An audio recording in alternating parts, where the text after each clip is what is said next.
Prison officer driver എക്സാമിൻ്റെ questions ആണ് discuss ചെയ്യാൻ പോകുന്നത്. അപ്പോൾ അതിലെ സ്പെഷ്യൽ ടോപ്പിക്സ് ആണ് ആദ്യം നമ്മൾ നോക്കുന്നത്.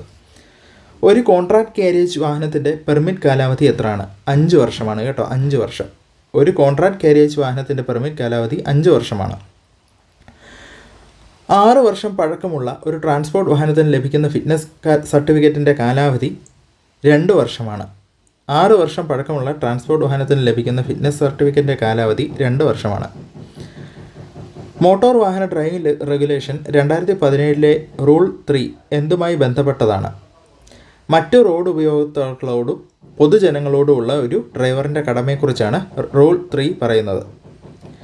പരസ്പരം കടന്നു പോകാൻ അസൗകര്യമുള്ള മൗണ്ടൻ റോഡുകളിലും കുത്തനെയുള്ള റോഡുകളിലും ഒരു വാഹനം കയറി വരുമ്പോൾ ഇറങ്ങുന്ന വാഹനത്തിൻ്റെ ഡ്രൈവർ തൻ്റെ വാഹനം, അത് നമുക്കറിയാം അല്ലേ. നമ്മൾ എപ്പോഴും കയറ്റം കയറി വരുന്ന വാഹനത്തിനായിരിക്കും പ്രിഫറൻസ് കൊടുക്കേണ്ടത്. അപ്പോൾ ഇടതുവശം ചേർത്ത് ഒതുക്കി നിർത്തേണ്ടതാണ്, അത് ശരിയാണ്. പിന്നെന്താണ്, ഇടതുവശം ചേർത്ത് ഓടിച്ചു പോകേണ്ടതാണ്, അതല്ല. കയറ്റം കയറി വരുന്ന വാഹനത്തെ ആദ്യം കയറ്റി വിടേണ്ടതാണ്. അപ്പോൾ ഓപ്ഷൻസ് 1ഉം 3ഉമാണ് ശരി. അടുത്തതായി, 2 ചക്രത്തിൽ കൂടുതലുള്ള ഒരു വാഹനം റോഡിൽ തടസ്സമാകുന്ന രീതിയിൽ ബ്രേക്ക് ഡൗൺ ആയാൽ ചെയ്യേണ്ട മുൻകരുതൽ. അപ്പോൾ ഹസാർഡ് വാർണിംഗ് ലൈറ്റ് ഉടൻ തന്നെ പ്രവർത്തിപ്പിക്കണം, ശരി.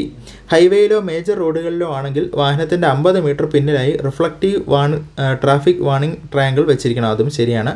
വാഹനം കിടക്കുന്നത് വളവിലാണെങ്കിൽ വളവിന് മുന്നിലായി റിഫ്ലക്റ്റീവ് ട്രാഫിക് വാർണിംഗ് ട്രയാങ്കിൾ വെച്ചിരിക്കണം, അതും ശരിയാണ്. അപ്പോൾ മുകളിൽ പറഞ്ഞവയെല്ലാം ശരിയാണ് എന്നതാണ് ഉത്തരം.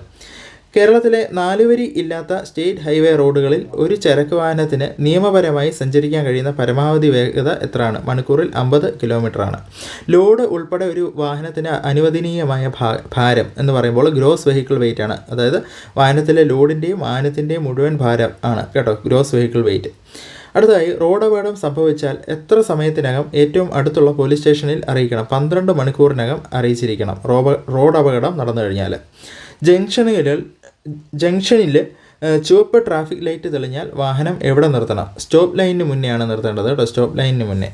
അടുത്തായി, പ്രായപൂർത്തിയാകാത്ത ഒരു വ്യക്തി ഡ്രൈവിംഗ് ലൈസൻസ് കരസ്ഥമാക്കാതെ പൊതുസ്ഥലത്ത് മോട്ടോർ വാഹനം ഡ്രൈവ് ചെയ്താൽ വാഹന ഉടമ നൽകേണ്ട തുക എത്രയാണ്? പിഴത്തുക എത്രയാണ്? 25,000 രൂപയാണ് കേട്ടോ, 25,000 രൂപ.